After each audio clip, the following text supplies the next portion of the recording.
biyaya at malugot, mabuting National Bible Month. Nagkaroon kami ng resolusyon sa Senado at ginawa pang batas deklara yung Bible Month. Kaya po ako yung papasalamat na dito po sa Laguna, lalo na po dito sa lungsod ng San Pablo, ay inyong pinapahalagahan at kami sineselebrate itong National Bible Month. Maraming salamat po sa inyo. Habang nakikinig ako sa introduction ni Rico, parang akala ko nakikinig ako sa kamag-anak ko eh. Batiin ko muna sila. Reverend Nino Wisher, Pastor Erwin Bustamante, Reverend Freddy Leneses, Reverend Rico Albanyo, of course, Reverend Adonis Acuña, Reverend Roy Malabhagi, lahat po ng pastors ng San Pablo, Laguna, Quezon, Batangas, lahat po ng mga lalo na po siyempre sa mga San Pablo Pastors Association, Laguna Pastor po. Pero kailangan po ng special pagbati ang gagawin sa mga aking mga kaibigan, mga minamahal na kaibigan. Mayor Amin Amante.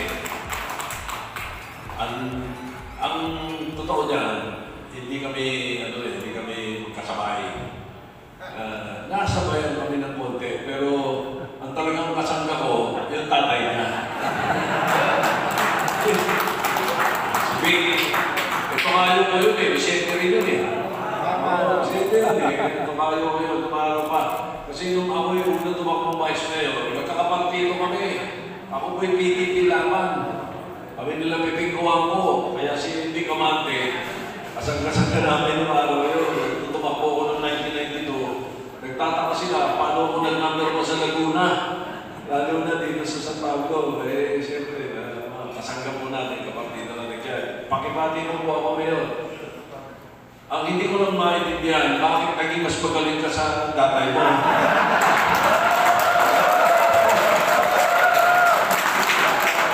Kaya hindi ako magtataka kapag ikaw ay naging magaling na congressman. Sigurado yan. So, pinapakali ko po kayo ngayon, ha? Amen. Sana po ay maging malaganan din ang iyong pagiging congressman pagkatapos po ditong inyong term as mayor. At syempre naman sa aking magandang abogada, Vice Governor Karen Alabay. Ibang klase kong trabaho si Atty. Karen sa Senado, marami akong naitulong. Kung yan mga binabanggit sila Rico kanina na mga batas na ginawa ko, hinakta ko, totoo po yun. Ako po yung principal author or principal sponsor ng mga malalaking batas. Yung iba yung mga kasama namin, siyempre nagiging co-author po. Ako nagiging co-author ng ibang batas. Pero pag sinabing principal sponsor, ikaw talaga yung may akta. At ikaw yung pinanggalingan nun, nagsimula nun. Madami po doon. Tinulungan ako ni Atty. Karen. Vice Governor, last term ka ba? O paano? Dahil Governor na target natin. Pa-third term na to. O kaya nga, 2025, pwede na. Siyempre, nasa Panginoon na po lahat dyan. Patilin po kami. Patilin po ako. Ako, maharap po sa inyo ngayon. Ipapasalamat dito sa pagkakataong binigay niyo po sa akin. Marami akong nagtatanong sa amin eh. 24 years ka na sa Senado. Sabi, may edad ka na rin. Ano ba plano mo? Wala sabi ko, plano natin, mag-retire na talaga eh. Kahit yung partner ko eh, Senator Lacson, inisip natin, mag-retire na talaga eh. Pero pag nakikita namin yung mga nangyayari, lalo na sa mga batas na inakta namin, nakakalungkot eh, na hindi maayos yung implementasyon or kulang na implementasyon eh. So sabi namin, pag hindi natin subukan, i-offer natin ang sarili natin sa ating mga kababayan, sa tulong ng Panginoon, makapagbigyan tayo, Wala nang gagaling pa mag-implement ng mga batas, kundi yung gumawa ng mga batas. Yun yung maisip na. Example, bigyan ko muna magandang kayong ehemplo. Ito pong Republic Act 9165 o yung Dangerous Drugs Act of 2002. Ako po ang principal author nun. Ako rin po ang nagtakda ng paggawa ng Philippine Drug Enforcement Agency. Doon po sa batas na yun, lahat po ng natutunan ko nung ako'y mayor, na vice mayor ng Quezon City, 1988 to 1992, na pinag-aralan kong masusi yung problema ng ipinagbabawal na gamot. Natutunan ko po ng mahusay ang research niya. Ako po yung naging awardee ng International Narcotic Enforcement Officers Association. Sa Amerika po yun, based in Albany, New York. 3 beses po akong Medal of Honor. At nung huli nga, ay member na po ako nung tinatawag na Hall of Famer nila. Dahil po doon sa approach namin na natutunan ko na ginawa ko sa Quezon City, yung pagsagupa sa problema ng illegal drugs, at ang ginamit ko po rin yung tinatawag na 4 major concerns. Hindi po pwedeng labanan ang problema ng illegal drugs kung hindi mo lalabanan yung problema ng drug abuse. Those are 2 different animals. Completely. Sapagkat sa drugs, sa illegal drugs, pwede mo labanan yan through enforcement and prosecution. Ang tawag po doon, supply reduction strategy. Yung po ang tawag doon. Yung drug abuse naman, pwede nyo mong labanan yan only through prevention and rehabilitation. Ang tawag naman po doon ay demand reduction strategy. Ganun po yung ginawa namin. Noong araw ng Quezon City, sa buong National Capital Region, 54% of the drug cases in Metro Manila during that time was in Quezon City. Pagkalis ko po noong 1992, tumakbo akong senador, it was down to 9%. From 54 to 9%. Effective po yun. So pagtungtong ko sa Senado, inakta ko na po yan sa batas. Nandun po sa Republic Act 9165 kung paano sasagupain yan. Nakalagay po lahat yung programa na yan sa iba't ibang provision. Nakakalungkot isipin na. Una, natuwa ako nung ako pong presidente, si President Duterte. Kasi pareho kami ng advocacy. Naging magkaibigan kami ni President Duterte mula noong 1988. Mayor siya ng Davao, Vice Mayor ako ng Quezon City, tinayo ko yung Vice Mayor's League of the Philippines. Yung Vice Mayor niya, si Jun Jr., ay naging action officer ko sa Mindanao. Kaya kami naging magkaibigan ni President Duterte at alam niya kung ano yung advocacy namin pareho.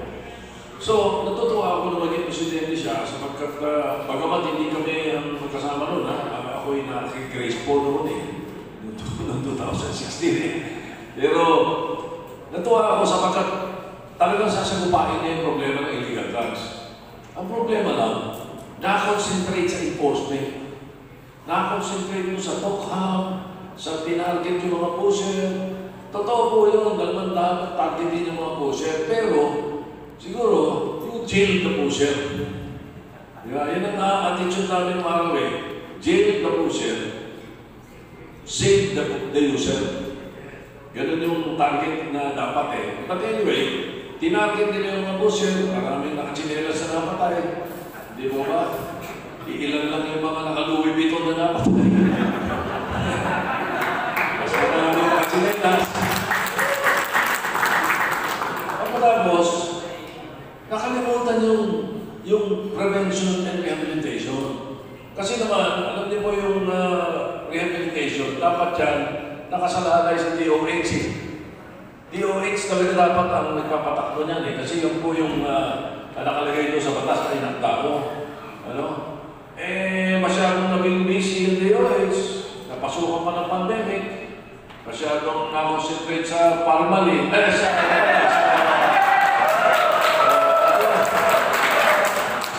Face mask.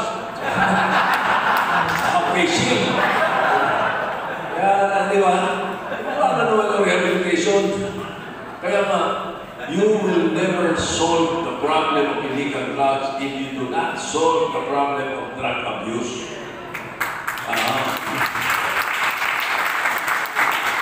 So sabi namin ni Senator Lacson, ikaw na, subukan natin, offer natin, tayo magpatupad. Kasi pag ako po nanuplok na Vice President, wala akong pakialam kung bibigyan ako ng posisyon o hindi ng Pangulo. Pero kaya kong gawin itong programa na yan. Hindi ko kailangan ng posisyon. Kailangan ko lang yung crown ng Vice President. Kung ako'y Office of the Vice President, kaya ko pang himasukan lahat yan. Hindi ko kailangan ng kahit anong posisyon. In other words, makikita nila na kapag concentrate ka sa prevention, yung grade 5, grade 6, grade 7, ibinigay mo ng Drug Abuse Resistance Education Program, pagtungtong ng 13 years old na, alam na niya kung masama yung droga. Naku, yari ako dyan. Masisira pamilya ko dyan. Masisira kinabukasan ko dyan. So, madami tayong maliligtas na 13 years old na prevent natin from being drug dependent. At yun naman mga adik na. O yung mga kami tinatawag na drug dependent na. Kailangan ng rehabilitation so that we can bring them back to society to be productive members of society again. And how do you do that? It has to be a correct way of rehabilitation. Tingnan nyo yung rehabilitation centers natin nationwide. Tingnan nyo, lalo na pinapatakbo ng DOH, accredited ng DOH, hindi po kompleto eh. Di ba nagtayo sila ng malaking rehabilitation center sa Nepesia? Puro ipis at daga ang laman. Saksakan ng laki. Di ba? Pero ano ang programa? Mali. Bakit? Ang programa po ng rehabilitation, dapat ipoprofile mo muna yung tao. Yung tao, aalamin mo anong programa ang bagay sa kanya. Iba-iba ang programa yan. Hindi lang basta dinala mo sa rehab center, yun na. Kaya tingnan nyo yung nangyayari sa iba. After 6 months sa rehab center, lalabas. After 2 months, balik. Ate ulit. Di ba? Mali ang programa. Kailangan yan, pinaprofile mo. Ano ang programa dapat dito? Therapeutic community program or faith-based program. Very effective yung faith-based na multidisciplinary program o yung 12 steps Minnesota model. Yung iba ano na muna, ipoprograma mo, profile mo muna. So, maibabalik natin sila. Di ba? Kaya po, bottom line, ganito. Patayin mo lahat ng pusher. Ipunin mo lahat ng droga sa Pilipinas. Sunugin mo. Pag may drug dependent ka, hahanap yan. He will find a substance to abuse. May contact cement, may capsilo, may may what. Wala rin eh. Sigurado, may bagong pusher bukas. Dahil may bibili. In other words, the day we stop buying is the day they stop selling. Kung walang bibili, walang magbibenta. Yun po dapat ang address natin na gagawin dito sa problema ng illegal drugs. Ngayon, mapunta na lang po ako ng konti dito sa isang may bago po akong batas na hinakda. Kasi nung araw, ikinalulong ko itong balita na nung 9th Congress, 1992, ako po yung principal author nung reimposition of the death penalty. So, nawala po sa konstitusyon noon. Pagdating namin sa Senado noon, kami nila Boy Herrera, binalik namin yung death penalty, nilagay namin doon because of compelling reasons. Sabi sa konstitusyon noon, because of compelling reasons. Sa akin noon, ang compelling reason po ay yung matindi ang problema sa droga. Yung mga drug trafficker ay namamayag pa.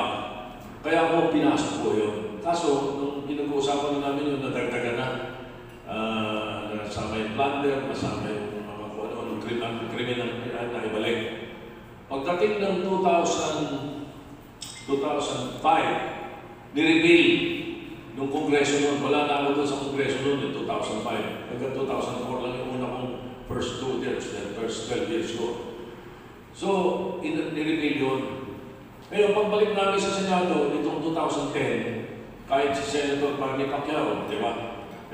Meron siyang pinayal na re-reimpose ko yung death penalty. Ako naman sabi ko, siguro kung ibabalik natin yan, doon lang tayo sa high-level drug trafficker. Ang dahilan ko naman, kasi, itong kahit anong krimen, in the world, the problem of illegal drugs, especially these high-level drug traffickers, it is such a complex crime that it is the only crime where the criminal is a victim and the victim is a criminal. Lahat ng krimen maliwanag kung sino yung victim at saka criminal.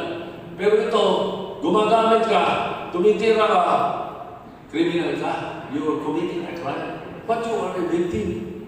Di po ba? Ngayon, ito ngayon ang nangyari. Ang haba ng debate, pinagdidibatayan ng pros and cons. Ipagmamalaki ko lang po sa inyo, Mayor, na ako na ho pinaka-veterano pagdating sa debate ng death penalty. For or against. Narinig ko na lahat. Mula ng araw, ang mga nagdidebate sa akin si Ernie Macena, si Torre Tolentino, yun ang mga kadebate ko sa death penalty. Yung lalo na yung mga may ayaw ng araw si Leti Shahani, yan yung mga kadebate ko So, lahat ng against and pros naman, narinig ko na. Ito na. Ako'y, pang-apat na term ko na senado to. Bigla ko naisip, may tama rin sila loob Tama, yung mga against. Madami silang puntong tama Yung mga high-level drug trafficker kasi nakakulong na, nag-ooperate pa. Kaya gusto ko lang nasabi ko, they should be evaporated from the earth, face of the earth. Kaso, hindi nga pwede. Tsaka hirap ng debate, matatagalan.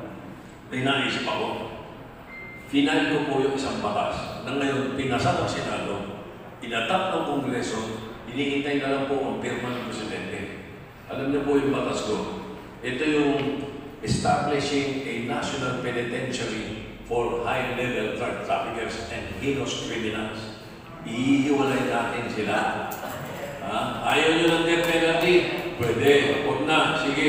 Pero para ma-solve yung sinasabi ko, ihiwalay natin to sila loob. Sa isang island, parang Alcatraz. Lahat ng heinous criminals, nandoon sila ngayon. Pirmahan na sa akin ng Presidente. Di ba? Nakasala na lang kay Presidente mismo Sabi ko nga sa kanya pirmahan mo na daw. Sapagat ito, nahihiwalay sila. Walang cell site, walang signal.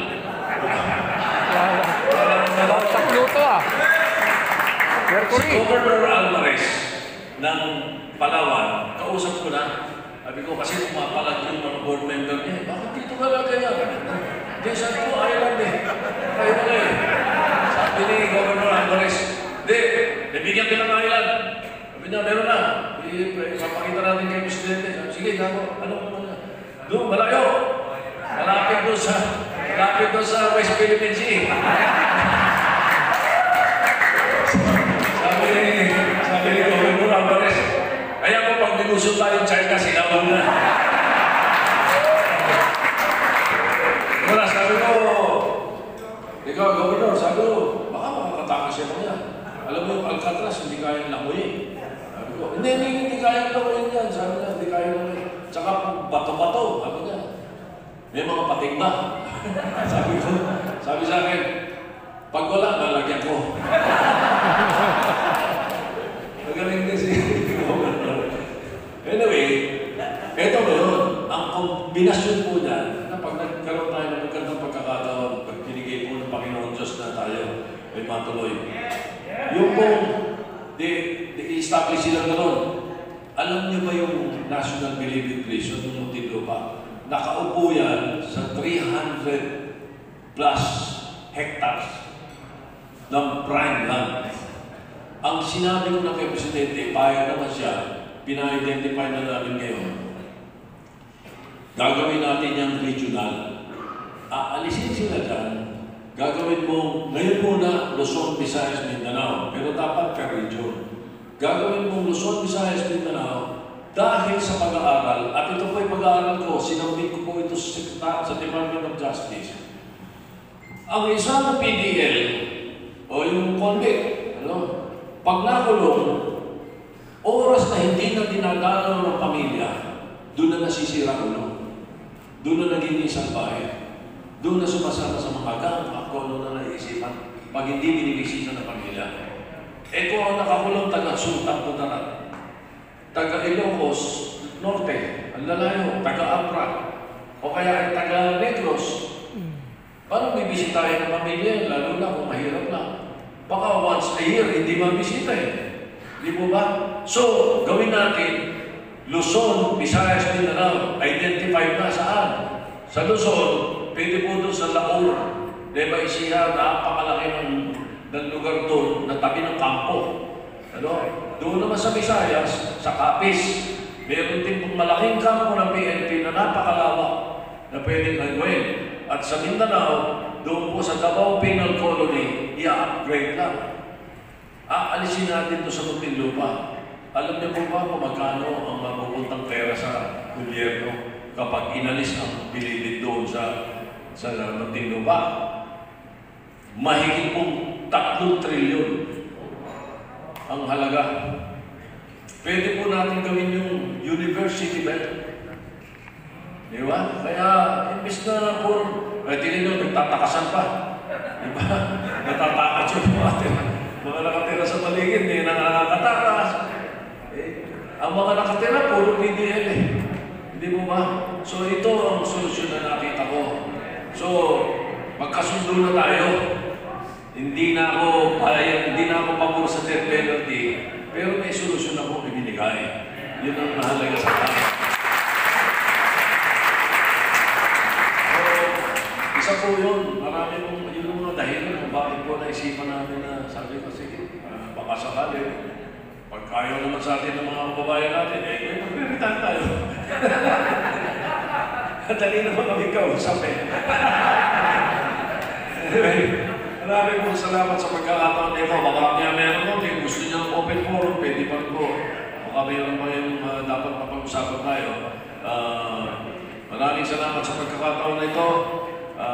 Again, makikamusta rin sa aking kaibigan, Mayor Vic, at Atty. Karen, Vice Governor, magaling na congressman yan. Tulungan niyo rito, sigurado. Sa lahat po, mga pastor, mahal po namin kayo, magandang umaga po sa lahat. Ako na gusto mo na si Vice President dahil meron po na ang ating mga kapatid sa DepEd sa Pablo City para bigyan ng award ang ating mahal na Vice President sa pangunawa ni Vice Governor Karen Agapay. At mamaya po, yung ating picture ay pupunta na lang kayo dito by table. Pero meron pa rin tayong one kasi meron din tayong question pa rin. At siyempre, re-request ko yung inyong full support sa ating mahal na Vice Presidente. Para marinig niya yung commitment natin. Sige, picture na sila. Yan. Plaque of recognition mula po sa DepEd San Pablo.